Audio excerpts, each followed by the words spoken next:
Troy from Ace Appliance in Toledo, Ohio. Welcome back to another in-home diagnostic video brought to you by ApplianceVideo.com. The tool you'll need for the repair for this belt replacement for this Kenmore dryer is you're going to need a 5/16 nut driver, a Phillips head screwdriver, and some sort of putty knife to remove the door switch connection. Okay, what we're looking at today is a Kenmore electric dryer.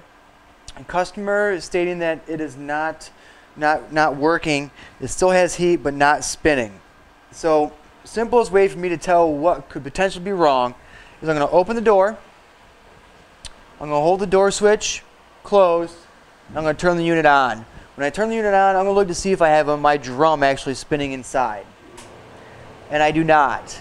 I can hear the motor running, and I know that I got blowing. Everything sounds fine, except for I do not have any spinning.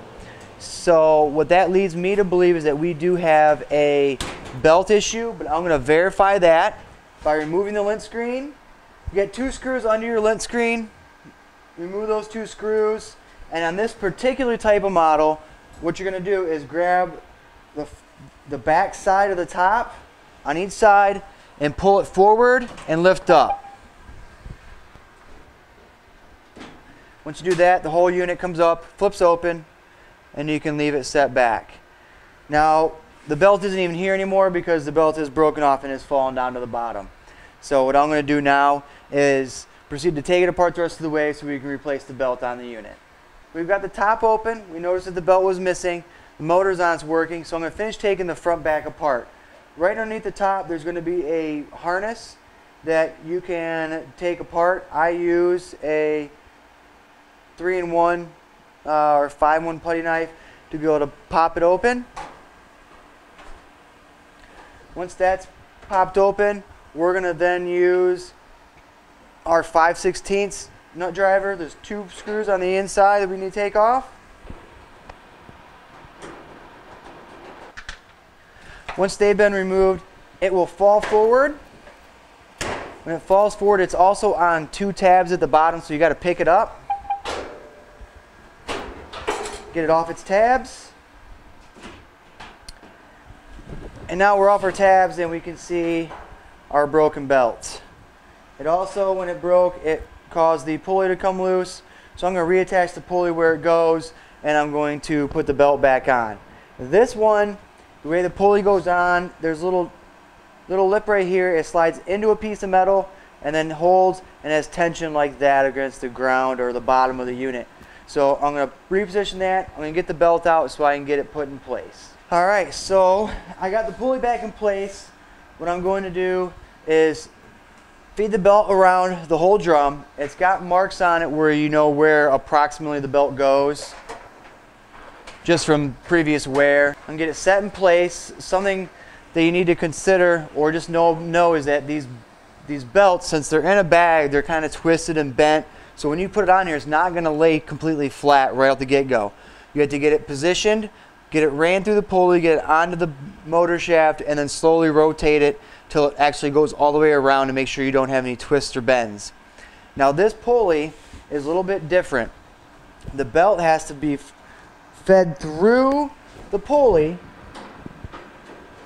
The belt has to be fed through the pulley right here and through here, and then it goes onto your motor.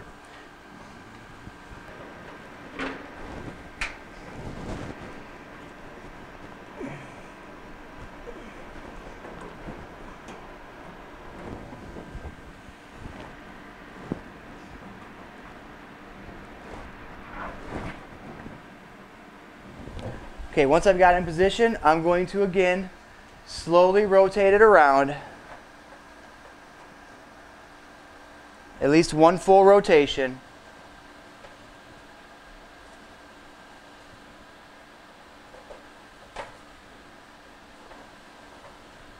To be sure my belt is on there straight. It is. Now I'm going to reassemble. Putting the front panel on, you're going to want to hang it on the 2 little clips on the bottom. Fold it back up, make sure your glide rides back in the front of the front panel.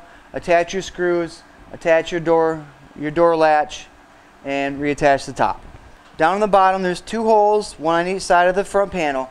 I'm going to set them on their hanging tabs, fold the front panel up and in, lift up on the drum so that it slides back onto the felt glide.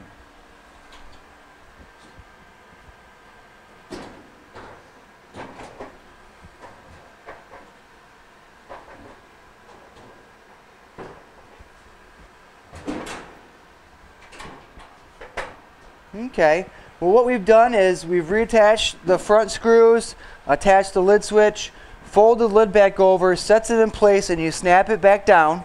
Once it's snapped back down, you then insert the 2 screws back in here. Be sure to put your lint screen back in, plug the unit back in, and then check for power and tumble. So I'm going to open the door again. I'll go ahead and hold the lid switch shut. Push start, and the drum is now moving like it should be. I'm going to reposition the unit back to where it goes for the customer, reattach his vent, and that will finish up the repair. Thank you for watching another quality video brought to you by ApplianceVideo.com.